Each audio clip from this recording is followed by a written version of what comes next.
Hey everybody, what's going on? Hellmite here, bringing you another video from Grab the Lantern today. Today I wanted to talk a little bit about the world's balance philosophy that Riot has been talking about over on Twitter, and kind of give my thoughts on how this may or may not have a big impact on the world's metagame. Now, in case you didn't see it, I will have it linked down in the description below, but generally speaking, we got some information as to how Riot are changing up their approach to how they balance the game, specifically for Worlds, as remember that Worlds is on a locked patch. Once the Worlds patch comes and goes, the Worlds tournament is entirely played on a single patch. That means if anything is broken, or if anything is super good, or if anything is just the best possible pick, it's going to probably remain that way unless a counter pick arises or unless a counter strategy is developed, but like you can't kind of balance changes to save it. Now, interestingly enough, we also have the date of the World's patches, plural, because Riot are, like I said, changing things up a little bit. So 11.18 and 11.19 are both going to have pro play focus. 11.18 is going to be a little bit more experimental and out there with some really wild changes, which I'll get into why they're doing that later on in the video. And then 11.19 is there specifically in case anything is a little crazy or a little too overpowered or just even marginally too strong. Riot then have this extra patch that they can then go back in, change some things, and make sure that nothing is completely broken as we go into Worlds proper, which I think is a good idea going forward. It does mean that we're going to have 2 patches worth of professional focused content, which means that your local solo queue pub stomp champion is unlikely to get nerfed, so sort of take that as you will, but it does mean at least that the professional metagame should be in a much better spot than normal, where they only have 1 patch to get it right. Now, Riot used to give champions some like super spicy buffs that would sort of break them in the meantime when Worlds was live, but they're sort of changing up how they did that, as I mentioned before, and now there are 3 main rules that Riot will be following. The first of which is to focus on pro play, but don't break solo queue. The second of which is to not introduce any changes that are likely to be reverted, and the third is to look for opportunities to open up the metagame. Now, the first one I think makes a lot of sense. It feels pretty bad when the professional metagame is good, but when, solo queue is in a bad spot because they buffed up a champion specifically for pro play, right? You can even imagine this as simple as if Riot turbo buffed Garen so he was a competitive pick at Worlds, then he would also be like completely broken in silver and below, right? Like that would just be not healthy for the game. So the whole point of these changes is to make things better for pros but not break solo queue in the process, which I think is going to be fairly difficult to do. A lot of times some of the buffs you can give champions ends up breaking them at lower levels because a lot of the access that pros get to champions is significantly more refined. So if a champion's playable in pro level, it either means that it takes a tremendous amount of skill to play properly, at which point solo queue is mostly unaffected, or it's just straight up a numerical buff to that champion, which does make them better in solo queue. So my question for Riot is how far down they're going,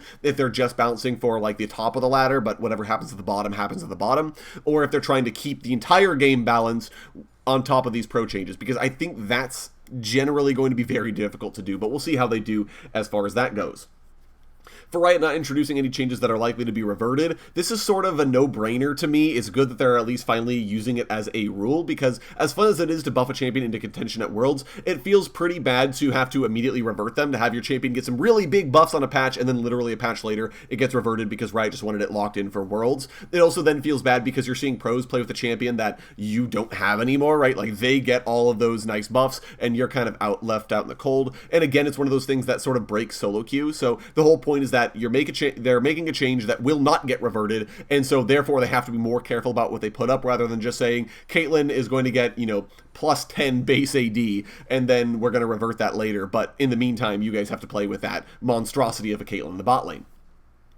Finally, for looking for opportunities to open up the metagame, Riot have done this before, for example, buffing Caitlyn as a way to shut out some of the popular scaling picks, but they're trying to do this in a slightly different way than they've done before, and so they will be nerfing down some of the best picks, but rather they're looking for opportunities to kind of buff up some champions that are sort of on the borderline, with generally speaking trying to make pro-skewed changes. So some of these, and Riot posted a couple of examples of changes that they are actually trying out that are going onto the PPE right now. Some of these changes make sense. There are some Lilia base stat buffs alongside a slight bump to her healing against large monsters. Like, that to me makes a lot of sense, because base stats are harder for newer players to deal with, or for less experienced players to deal with, because nothing feels different, right? A champion having -5 AD or, minus 40 base health, right? Maybe 40 would be a large number, but you kind of get what I'm saying. It's hard to sort of feel what these changes actually mean for a pick. for a lot of players. Obviously, it matters in pro play, and especially matters in the jungle, where nerfing things like even attack speed or like base health matters so much more, because it means that you're coming out of the jungle just that less healthy, or just that less slower, which means you're less able to contest a crab, for example, or make a turbo early gank. In that regard, these changes, I think, are a really good way for Riot to go about balancing things. However, Riot have also said that they're trying to do some more experimental changes and trying to add in basically mechanical things that are accessible to pro players or people who are really, really good in a champion, but also which aren't going to then affect solo queue and which are maybe slightly more difficult to access. The example Riot gave is an example for Draven, where Draven's R will now execute champions' health if their health bar is left with HP that's less than the number of Draven stacks he has. So if Draven has 300 stacks of adoration and his ult hits you twice and you're down to 299 or less, you just die to that because you have less stacks, or you have less health than his stacks. Now, these changes, I think, can be good, but I also think that they're very tricky to get right. Because on one hand, you want to make sure that the power is only accessible to pros, because if everyone can get at it, then all you're doing is buffing a champion that may or may not be numerically balanced, right? If we assume Draven has a 50% win rate right now, and Riot gave him this buff, let's say, and this buff ends up being extremely accessible for players of all skill levels, then it ends up being just a straight up buff to Draven, and then he's over 50% win rate, and then Riot have sort of broken their first couple of rules there in saying, you know, we made changes that then either have to be reverted, and we broke solo queue, right? And that's not very good. Now, I don't think that's the case with the Draven changes here. Instead, I think it's the opposite problem, which is that if you make the changes too narrow, then they're not accessible in a majority of situations, so why pick the champion, right? And this change, I think, is a little hard to access, because you need to be last hitting well with Draven, you need to never cash in your stacks at all to get a lot of value out of it. Obviously, there is some synergy here with, like, Collector, which I know Draven does buy, but you kind of can see why this could be a difficult place and a difficult proposition to buff Draven, because pros are going to look at it and say, okay, sure, yeah, that's nice, but like, I have to have a ton of stacks of Draven's passive, and then I have to not cash them in at all, right? Because I need to be, you know, saving it for Whirling Death, but that just is inefficient. Then you're not using Draven's passive, and it's specifically Whirling Death. It's nothing else Draven does. It has to be his R, which, again, how many opportunities are you going to have that you're going to R somebody who's going to be low enough health that it's going to be underneath your stack threshold that you're going to execute them? To me, that's too hard to access, and therefore it doesn't bump the champion's playability at all, especially where pro play is concerned. And pro play is a tricky proposition because pros tend to be very conservative with the champions they play. They don't tend to spend a lot of time playing, you know, random out there picks to maybe see if that'll work. Like, the pick needs to be really, really intriguing for them to really want to sit down and take some time and build comps and practice the champion and really make sure that it's going to work, right? Like, they need to be fairly certain before all of that happens that the champion is going to be a professional staple or is going to come up.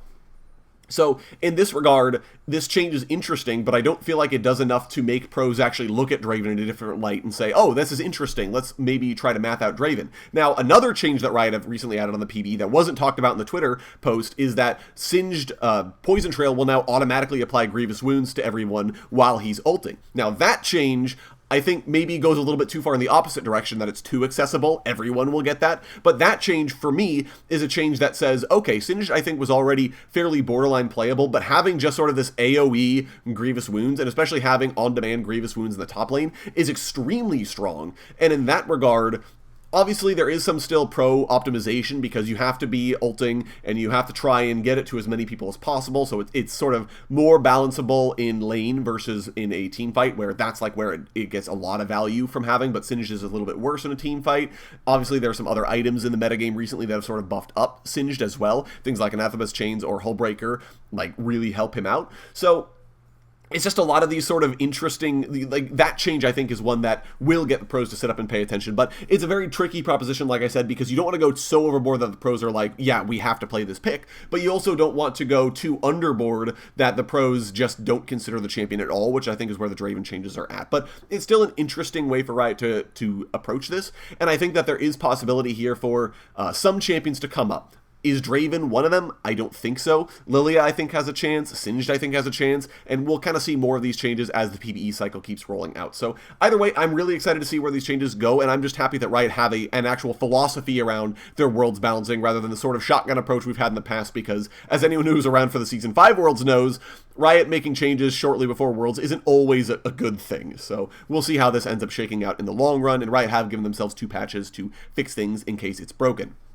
Those are just my thoughts, though. Let me know what you think of any of this down in the comments section below, especially what champions you are excited for to potentially get some of these spicy buffs. I'd love to hear your guys' thoughts down in the comments, as I said before. If you enjoyed the video today, go ahead and leave a like, and if you really enjoyed the video, consider subscribing. I upload a video every Monday, Friday, and on patch days as well. Once again, thank you guys so very much for watching. I do appreciate it, and I'll talk to you all later.